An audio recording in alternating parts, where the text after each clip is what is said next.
Hi guys, मैं अमित आपका स्वागत करता हूँ मेरे यूट्यूब चैनल सिविल मैथलॉजी में। तो आज हम शुरू करने जा रहे हैं क्लास 9 का चैप्टर 1 जिसका नाम है रियल नंबर, और उसमें हमने पढ़ा था एक्सरसाइज 1.2। आज हम शुरू करने जा रहे हैं एक्सरसाइज 1.3। तो 1.3 में हमें पढ़ना है real number and their decimal expansion. तो हमें पता है कि रियल नंबर हमने पढ़ा था, क्या होता है रियल नंबर। रियल नंबर में rational number plus irrational number आते हैं, rational number plus irrational number, जिसको हमने बोला गया था रियल नंबर। तो हम इन 3 क्वेश्चन को सॉल्व करेंगे और इससे कुछ इम्पोर्टेंट कंक्लूजन ड्रॉ करेंगे। तो यहाँ पर क्या दिया गया है कि हमें 10 को डिवाइड करना है 3 से, 7 को डिवाइड करना है 8 से और 1 को डिवाइड करना है 7 से। तो सबसे पहले हम कुछ पता करते हैं कि ये होता क्या है। जैसे हमारे पास है, हमें 10 को डिवाइड करना है 3 से, तो इसको डिवाइड करते, चलो इसको सॉल्व करते। तो 10 को डिवाइड करना है 3 से, 3 बार जाएगा, 1 बचा, फिर पॉइंट लिया तो अब यहाँ 0 लगा सकता हूँ। अब कितनी बार जाएगा, 3 बार, ये आ गया 9, 1 बचा, पॉइंट लगा लिया तो 0 ले सकता हूँ, कितना आएगा 3, ये 1 0, ये ऐसे रिपीट होते ही जा रहे हैं। तो ये 3 3 3 इन्फाइनाइट तक आते जाएंगे। तो यहाँ से कुछ एग्जाम्पल, यहाँ से कुछ नोटेशन निकालते हम कि जो डिवाइड हो रहा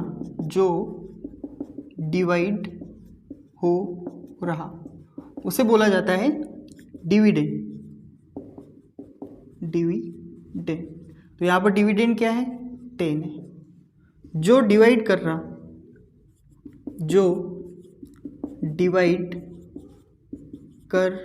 रहा उसे कहा जाता है डिवाइजर।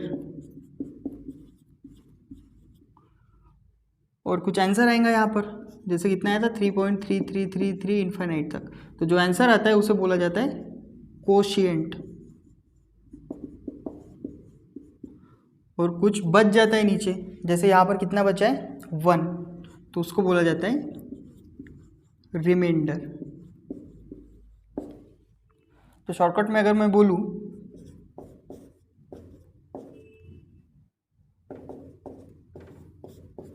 तो ये अपना डिविडेंड है,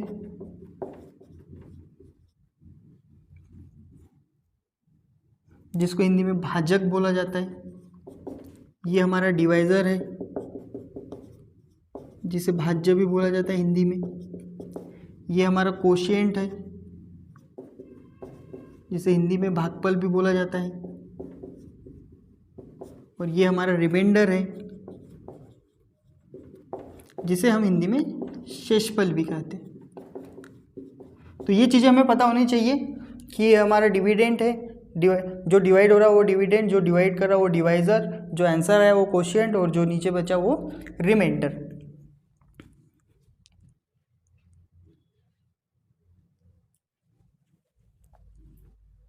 सेकंड क्वेश्चन लेते हैं। 7 को डिवाइड करना है 8 से, ये कितनी बार जाएगा, ये छोटा है तो नहीं जा रहा है, मतलब पॉइंट लेना पड़ेगा। पॉइंट लिया तो यहाँ मैं अब क्या ले सकता हूँ, 0 ले सकता हूँ। तो अब कितने बार जा रहा है, 8 बार।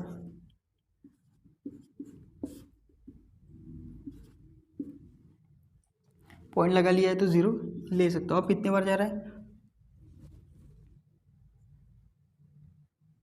7 बार। कितना होगा, 7 बार जा रहा है।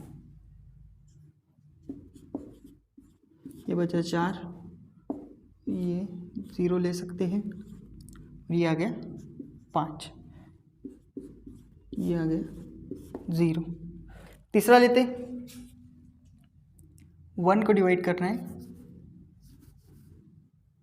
1 को डिवाइड करना है 7 से, 0 लगाना पड़ेगा क्योंकि ये छोटा है, तो ये पॉइंट लिया तो अब 0 ले सकता हूँ। कितने बार जा रहा है, 1 बार, 7 एकम 7, बचा 3, 0 ले सकता हूँ।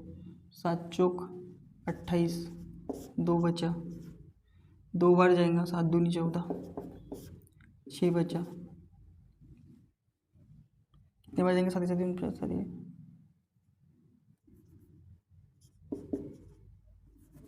8 बार। कितना बचा? 4 बचा। 5 बार।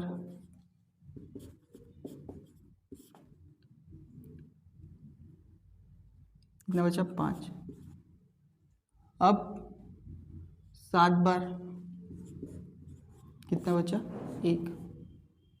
वापस से 0 ले सकते हैं। अब कितनी बार जाएगा? 1 बार 0 ले सकते हैं। अब कितना आएगा? 4 बार। तो अब यहाँ से अगर देखोगे ये वाला रिपीट होने लग गया है, ये वाला रिपीट होने लग गया है, तो यहाँ से रिपीटेशन शुरू हो गया है। मतलब इसके बाद क्या आएगा? 2 आएगा, 8 आएगा, 5 आएगा, 7 आएगा, वापस से वही आएगा 1 2 1 4 2 8 5 7, ये रिपीट करते जा रहा है। तो यहाँ पर देखते हमारा डिवाइज़र क्या था और रिमाइंडर क्या आया। तो यहाँ पर डिवाइज़र कितना था? 3। यहाँ पर रिमाइंडर कितना आया? 1 आया। यहाँ भी 1 आया, यहाँ भी 1 आया, मतलब यहाँ हमेशा 1 आ रहा है इनफाइनाइट तक। तो यहाँ पर डिवाइज़र क्या है? 8। यहाँ पर रिमाइंडर कितना है? सबसे पहले 6, फिर कितना आया? 4, और फिर कितना आया? 0। तो थर्ड एग्जाम्पल में देखते हैं हम कि हमारा डिवाइज़र क्या है। तो डिवाइज़र क्या है हमारा? 7। अब हम देखते हैं कि इसमें रिमाइंडर क्या क्या है। तो रिमाइंडर क्या है? 3 है, फिर 2 है, फिर 6 है। तो रिमाइंडर क्या क्या है? 3 2 6 4 4 5 1, फिर रिपीट करने लग गया 3 2 6 4 5 1। तो ये 3 एग्जाम्पल को सॉल्व करने के बाद हमें कुछ ऑब्जर्वेशन देखना है। तो सबसे पहला ऑब्जर्वेशन देखते हैं हम कि रिमाइंडर क्या हो जा रहा है? लास्ट में 0 हो जा रहा है। तो पहला ऑब्जर्वेशन हमारा क्या है कि रिमाइंडर हो जा रहा है लास्ट में 0, या तो फिर रिमाइंडर क्या करने लग जा रहा है? रिपीट। जैसे यहाँ पर रिमाइंडर रिपीट करने लग जा रहा है 1 1 1 इनफाइनाइट तक रिपीट करने लग गया है। यहाँ पर देखिए तो रिमाइंडर कब रिपीट हो रहा है? तो 6 डिजिट आ रहे हैं, मतलब 3 2 6 4 5 1। इसके बाद रिमाइंडर क्या करने लग गया? रिपीट करने लग गया। तो इन क्वेश्चन को सॉल्व करने के बाद सबसे पहला जो हमारा ऑब्जर्वेशन आया कि या तो रिमाइंडर लास्ट में जाके 0 बन जाता है, या कुछ समय बाद रिमाइंडर अपने आप को रिपीट करने लग जाता है। तो ये हुआ हमारा फर्स्ट ऑब्जर्वेशन। अब सेकेंड ऑब्जर्वेशन देखते, इस एग्जाम्पल को ध्यान में रखकर हम सेकेंड ऑब्जर्वेशन बनाते। तो नंबर ऑफ इंट्रीज, ये इंट्रीज किस में? लेकिन इन कोशिएंट। तो इसको लिख लेना, number of entry in quotient is less than divisor.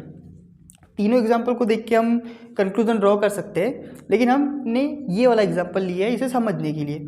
तो हमारा डिवाइज़र क्या है? यहाँ पर 7 है, और number of entries in quotient कितनी है? 1 2 3 4 5 6। तो नंबर ऑफ एंट्रीज कितनी है कोशिएंट में? 6, और डिवाइज़र कितना है हमारा? 7। तो ये बोल रहा है कि नंबर ऑफ एंट्री जो आएंगी कोशिएंट में वो हमेशा कम आएंगी डिवाइज़र से। तो आइए कम, 7 बड़ा है 6 से। ये सिर्फ यहाँ पर नहीं होगा, यहाँ पर भी देखते हैं। तो यहाँ कोशिएंट में जो मैक्सिमम नंबर ऑफ एंट्री आ सकती है वो कितनी आ सकती है? 7 आ सकती है, क्योंकि डिवाइज़र कितना है? 8। तो यहाँ 3 ही आई है, ये भी सेटिस्फाई कर गया। यहाँ मैक्सिमम नंबर ऑफ एंट्री कितनी आ सकती है? 2। तो यहाँ तो एक ही आ रही है, वो भी रिपीट कर रहे हैं। तो इसे प्रदर्शित करने के लिए जैसे हमारे पास क्या आया है? 3.3333, ये इनफाइनाइट तक।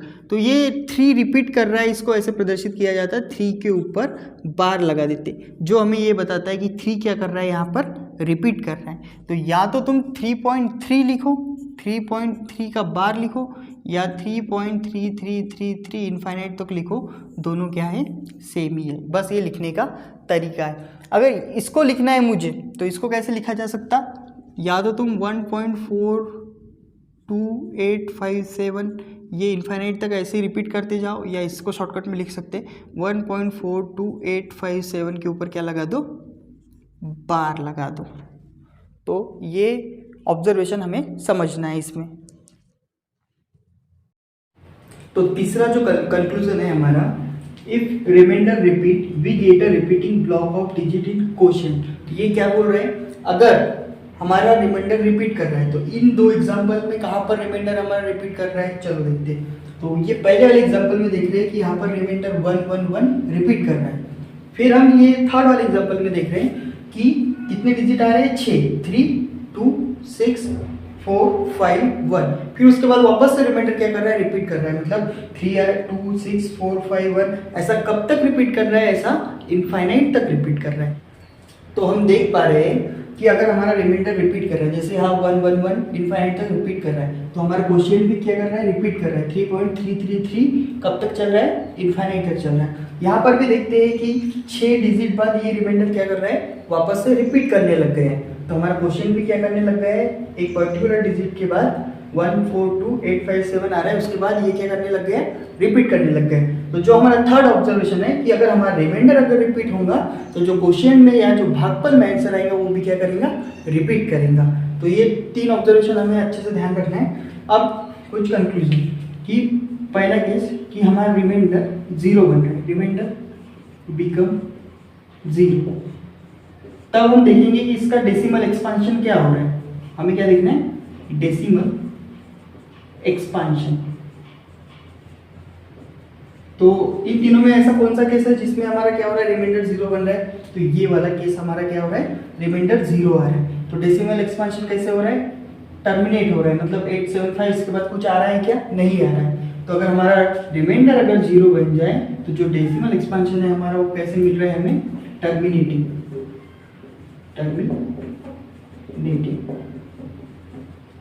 जैसे हमारे पास एग्जांपल था 7 को डिवाइड किया था 8 से, तो जो आंसर आया था 0.875 ये आ गया। उसके बाद कुछ नहीं आ रहा, मतलब डेसिमल एक्सपांशन क्या हो गया, टर्मिनेट हो गया। अब सेकंड केस क्या था हमारा, रिमाइंडर क्या करने लग गया था, रिपीट करने लग गया था या नॉन टर्मिनेटिंग था। तो remainder not terminating, remainder not terminating. तो हम देख पा रहे हैं कि जब रिमाइंडर टर्मिनेट नहीं हो रहा था तो जो क्वेश्चन में आंसर आ रहा था वो टर्मिनेट हो रहा था क्या, मतलब जो डेसिमल एक्सपांशन है, मतलब अगर रिमाइंडर टर्मिनेट नहीं हो रहा है तो हमारा डेसिमल एक्सपांशन भी क्या नहीं हो रहा है, टर्मिनेट नहीं हो रहा है। टर्मिनेट नहीं होने के साथ साथ और एक प्रॉपर्टी हमें पता चल रही है कि जो डेसिमल एक्सपांशन है वो क्या करने लग गए हैं, रिपीट करने लग गए हैं। तो हमारा जो डेसिमल एक्सपांशन है, तो डेसिमल एक्सपांशन कैसा है हमारे यहाँ पर, डेसिमल एक्सपांशन। तो हम देख पा रहे हैं कि डेसिमल एक्सपांशन टर्मिनेट नहीं हो रहा है, ये इनफिनिट तक चलती जा रहा है। तो नॉन टर्मिनेटिंग।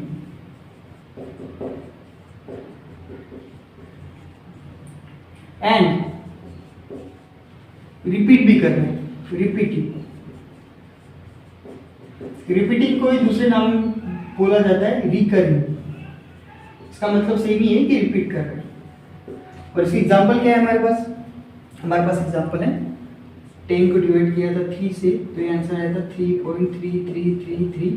ये कभी डेसिमल एक्सपेंशन कभी टर्मिनेट नहीं हो रहा है, उसके साथ साथ रिपीट भी कर रहा है। फिर ये एग्जांपल था, हमने 10 को डिवाइड किया था 7 से, तो जो हमारा आंसर आया था वो कितना आया था 0.142857। फिर 142857 ये टर्मिनेट कर रहा था कि नहीं, तो ये नॉन टर्मिनेटिंग भी था, ऊपर से रिपीट भी कर रहा था। तो अब हम देख पा रहे हैं कि जब हमारा डेसिमल एक्सपांशन होता है, डेसिमल एक्सपांशन हमारा टर्मिनेटिंग होता है, तो उसे हमने जो ये है फॉर्म, ये कौन सा फॉर्म है, p/q फॉर्म। तो डेसिमल एक्सपांशन जब टर्मिनेट रहेगा तो वो कौन सा नंबर रहेगा, रैशनल नंबर, क्योंकि p/q के फॉर्म में 7/8 को लिखा है हमने। और एक चीज हम देख पा रहे हैं कि जब डेसिमल एक्सपांशन नॉन टर्मिनेटिंग हो और रिपीटिंग हो, या दो चीजें हैं, नॉन टर्मिनेटिंग और रिपीटिंग, तो वो भी कैसा नंबर है, रैशनल नंबर है, क्योंकि इसको p/q के फॉर्म में लिखा है, दोनों इंटीजर है और नीचे की वैल्यू 0 के बराबर नहीं है। तो ये जब भी दो केस आए, मतलब डेसिमल एक्सपांशन हमारा अगर टर्मिनेट हो जाए या डेसिमल एक्सपांशन हमारा नॉन टर्मिनेट हो, उसके साथ साथ रिपीटिंग हो, तो ऐसे डेसिमल एक्सपांशन वाले जो ये रहेंगे नंबर्स, उसको बोला जाएगा रैशनल नंबर। तो फिर इनरैशनल नंबर किसे बोला जाता है, तो इनरैशनल नंबर किसे बोला जाएगा, इररेशनल नंबर जिसका डेसिमल एक्सपेंशन नॉन टर्मिनेटिंग हो, मतलब चलती जाएगा, भाग देते जाएंगे, इनफाइनाइट तक भाग जाती ही जाएगा। तो सबसे पहले डेसिमल एक्सपेंशन क्या हो, जिसका डेसिमल एक्सपेंशन कैसा हो, नॉन टर्मिनेटिंग और नॉन रिपीटिंग, रिपीट भी नहीं करे। जैसे हमें पता है कि पाई एक इररेशनल नंबर है, अगर इसका मैं डेसिमल एक्सपेंशन करूँ तो ये आता है 3.1415, फिर यहाँ आगे चलती जाएंगे। ये ना तो टर्मिनेट कर रहा है और ना तो रिपीट कर रहा है। तो अगर डेसिमल एक्सपेंशन नॉन टर्मिनेटिंग और नॉन रिपीटिंग रहा तो ऐसे नंबर को बोला जाएगा इररेशनल नंबर।